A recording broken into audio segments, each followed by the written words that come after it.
25 million Americans are about to learn what happens when a government subsidy disappears from a market that was built around it. The number is $3.6 billion. The program is Medicare Part D, and the date that matters is January 1st, 2027. The Trump administration has decided to end a temporary federal program that helped hold down premiums for standalone Medicare prescription drug plans. The support will remain in place through the end of 2026. Then it stops. That does not mean every Medicare member will receive the same increase. It does not mean prescription drug coverage is ending, and it does not erase the annual limit on what people can spend out of pocket for covered Part D drugs. But it does mean that a financial cushion sitting between insurers and millions of policyholders is being removed. The final 2027 premiums will not be released until September. Until then, nobody can honestly say exactly what every household will pay. But the early numbers already reveal where the pressure is building. The national average monthly bid submitted by Part D plans has risen from $239.27 for 2026 to $296.05 for 2027. That is an increase of almost 24%. The base beneficiary premium is rising from $38.99 to $41.33. That increase stops at exactly 6% because federal law limits how quickly this particular benchmark can rise. But a benchmark is not a bill. The premium charged by an individual plan can be higher or lower. It depends on the plan's own bid, the region, the benefit design, the drugs covered, the pharmacy network, and the amount the insurer chooses to absorb or pass on. That is why the real story is not that 25 million people just received one enormous price increase. The real story is that 25 million people are waiting for an answer, while the federal government and the insurance industry prepare to shift billions of dollars between them. This is the Mercer Ledger. Follow the money. Understand the power. To understand what just happened, we have to begin with a policy that was never supposed to look dramatic. Medicare Part D is the part of Medicare that helps pay for outpatient prescription drugs. Some people receive that coverage inside a Medicare Advantage plan. Others remain in traditional Medicare and buy a standalone drug plan from a private insurer. The program at the center of this decision was designed specifically for those standalone plans. In 2025, about 55 million people had Part D coverage. Roughly 42%, or about 23 million, were enrolled in standalone plans. More recent estimates place the affected market near 25 million people. These are not all wealthy retirees with room in their budgets. Many live on fixed incomes. Some qualify for additional low-income assistance. Others sit just above the thresholds for that help and must absorb every increase in premiums, food, housing, utilities, and medical costs from the same monthly check. For those households, $10 is not an abstract number. It is $120 a year. It is a prescription copayment. It is part of an electricity bill. It is the difference between filling every medication on schedule and trying to make one bottle last a few days longer. But the subsidy was not originally created because Washington suddenly discovered that premiums mattered. It was created because Congress had redesigned the financial structure of Part D. The Inflation Reduction Act of 2022 brought major changes to prescription drug coverage. The most visible change was a new annual limit on out-of-pocket spending for covered Part D drugs. In 2025, that limit began at $2,000. It rose to $2,100 in 2026 and is projected to reach $2,400 in 2027. For people who use extremely expensive medications, that protection can be worth thousands of dollars. But lowering the amount paid directly by patients does not make the underlying drug costs disappear. It changes who pays them. Under the redesigned system, private drug plans and pharmaceutical manufacturers carry more of the cost after a member reaches the catastrophic phase. Medicare's old share of that high-cost spending was reduced. Insurers suddenly faced more liability, more uncertainty, and more risk. When insurers face new risk, they do not simply hope for the best. They change their bids. They change their premiums. They change which drugs they cover and how they manage access. They may increase deductibles, adjust co-payments, narrow pharmacy networks, or withdraw from markets where the economics no longer work. In the summer of 2024, the warning lights started flashing. Government auditors later found that plan sponsors' expected average costs for providing Part D coverage had increased by 179% from 2024 to 2025 across the Part D market. Without additional intervention, the average monthly premium for people who stayed in the same standalone plan would have nearly doubled. For 37% of those members, the increase would have exceeded $40 a month. That was the scenario the Biden administration wanted to prevent. So the Centers for Medicare and Medicaid Services created the Part D Premium Stabilization Demonstration. The name sounded technical. The mechanism was financial. For 2025, the government reduced the base premium used by participating standalone plans by up to $15 a month. It also limited the amount a plan's total premium could increase from one year to the next and gave insurers additional protection if their actual costs exceeded their projections. Nearly every eligible plan sponsor joined. The result was not a complete freeze, but it prevented the sudden premium shock that federal officials feared. Government auditors found that the average monthly premium paid by standalone members without low-income assistance moved from about $42 in 2024 to about $43 in 2025 under the demonstration. Enrollment in those plans increased by 2%. The bridge held, but it was an expensive bridge. Federal officials estimated the demonstration would cost a combined $9.8 billion across 2025 and 2026. The estimated cost for 2026 alone was $3.6 billion. That money did not arrive as a check in a senior's mailbox. It moved through the payment system to insurance companies, reducing the portion that appeared in monthly premiums and protecting plans against some financial risk. This distinction now sits at the center of the political fight. Supporters describe the program as a shield for older Americans during the most disruptive stage of the Part D redesign. Critics describe it as billions of taxpayer dollars transferred to insurance companies to conceal the real cost of a law. Both descriptions point to the same financial transaction. The disagreement is over who benefited, who should have paid, and how long the support should have continued. The Trump administration did not cancel the program immediately after returning to power. It extended the demonstration for 2026, but reduced its support. The uniform base premium reduction fell from $15 a month to $10. The permitted year-over-year premium increase expanded from $35 to $50. The special risk protections for insurers were removed. The message was clear. The government was already preparing the market to operate without the demonstration. Now, CMS says insurers have enough experience with the redesigned benefit to estimate their costs more reliably. The agency will discontinue the program at the end of 2026 and return standalone Part D plans to traditional market conditions. CMS Administrator Mehmet Oz argues that ending the program prevents billions of taxpayer dollars from being funneled to insurance companies. He says most Medicare beneficiaries will see an increase of less than $10 a month, and some could see premiums fall. That may prove correct. Competition still matters. Insurers do not want to lose members during open enrollment. Some plans may accept lower margins to preserve market share. Some may redesign benefits instead of increasing the headline premium.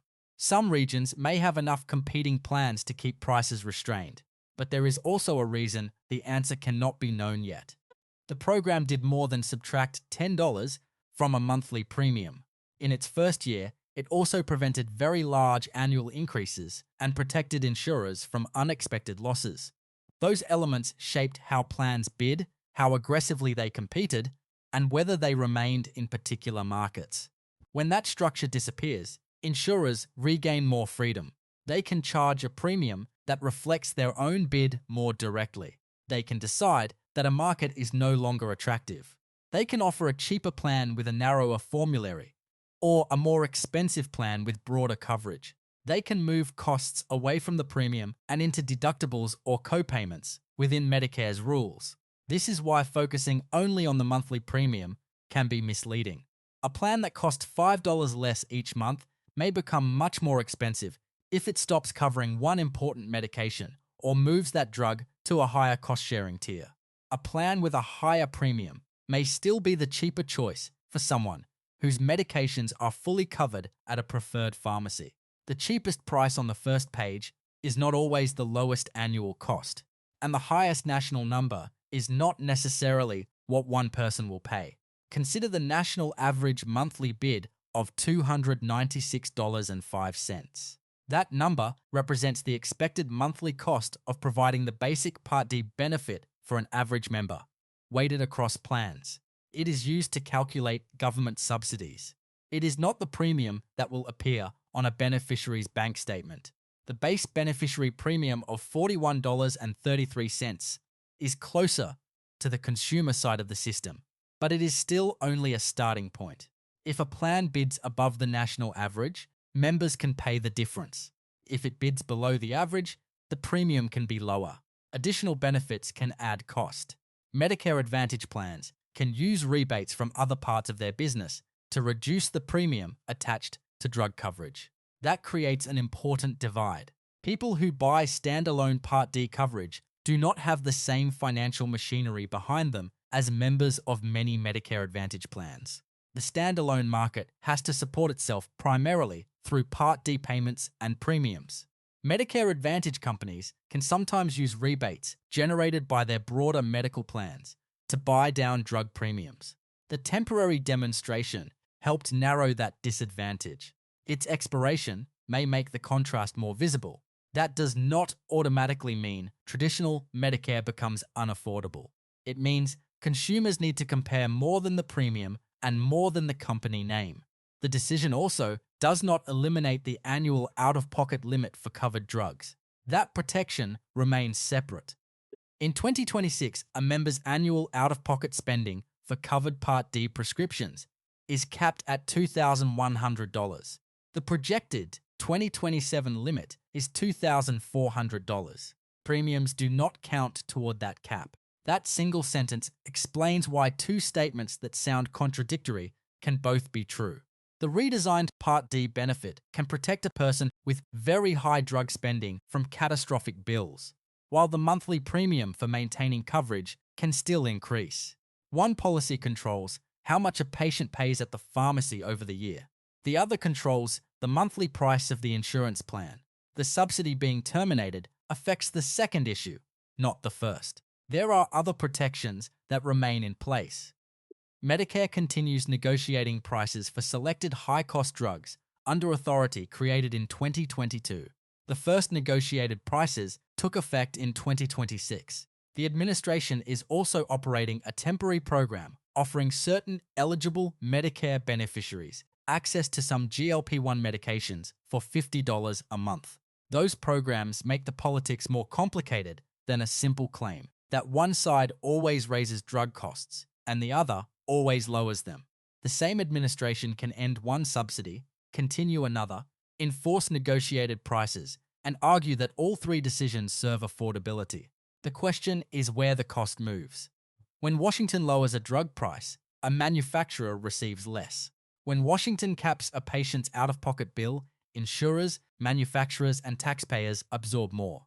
When Washington subsidizes a premium, taxpayers absorb more, so the policyholder sees less. When Washington ends that subsidy, taxpayers save money, but insurers and policyholders must divide the difference. There is no version of the system in which the cost simply vanishes. That is why $3.6 billion is the number everyone is fighting over.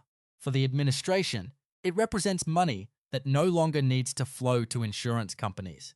For Democrats, it represents protection being removed from millions of older voters. For insurers, it represents revenue and risk that must be rebuilt into 2027 plan designs. For beneficiaries, it represents an unknown amount that may appear in the mail this fall. And the timing could hardly be more political. Final plan information is expected in September. Annual notices of change arrive as the country enters the final stretch before the November midterm elections. Medicare open enrollment begins on October 15th and runs through December 7th. That means millions of voters may be comparing drug plan premiums at the same time candidates are asking for their ballots. A $10 increase is small inside a federal budget measured in trillions. It is much larger when printed next to the price of groceries, rent, insurance, and electricity on a retiree's kitchen table. Republicans will argue that taxpayers should not permanently subsidize insurers after the temporary transition has done its job. Democrats will argue that ending the program shifts costs onto people who can least afford another monthly increase. Insurers will avoid making broad promises until their final plans are approved, and beneficiaries will be left to determine which political description matches the bill in front of them. There are three possible outcomes to watch. The first is a relatively calm transition. Competition, the 6% limit on the base premium, and more predictable costs could keep most increases modest. If the administration's forecast holds, the majority of members could see changes of less than $10 a month, with some paying less after switching plans. The second is a divided market. National averages could look manageable, while particular regions, companies, or drug users face much larger changes. A member whose current plan becomes expensive may still find a cheaper alternative, but that alternative may not cover the same medications or pharmacies. The third is a delayed restructuring. Insurers could hold premiums down for 1 year while reducing benefits, tightening formularies, or consolidating plan offerings. In that scenario, the visible premium shock is smaller, but choice and access change underneath it. September will reveal which version is emerging. The most important thing for a Medicare member is not to react to a national headline by canceling coverage or changing medication. The useful information will be personal. What is the new monthly premium? Is every current prescription still on the formulary? Has any drug moved to a different tier? Is the preferred pharmacy still preferred? Has the deductible changed? What is the estimated total annual cost, not just the premium? And does the member qualify for extra help or another assistance program? Those questions matter more than any single national average. But for the country, the national story is larger than Medicare. This is what happens when the government uses temporary money to stabilize a market after changing its rules. The subsidy can prevent panic. It can buy time. It can give companies enough data to price risk more accurately. But it can also hide the full cost of the new system from the people paying the premiums. Eventually, the bridge must either become permanent or be removed.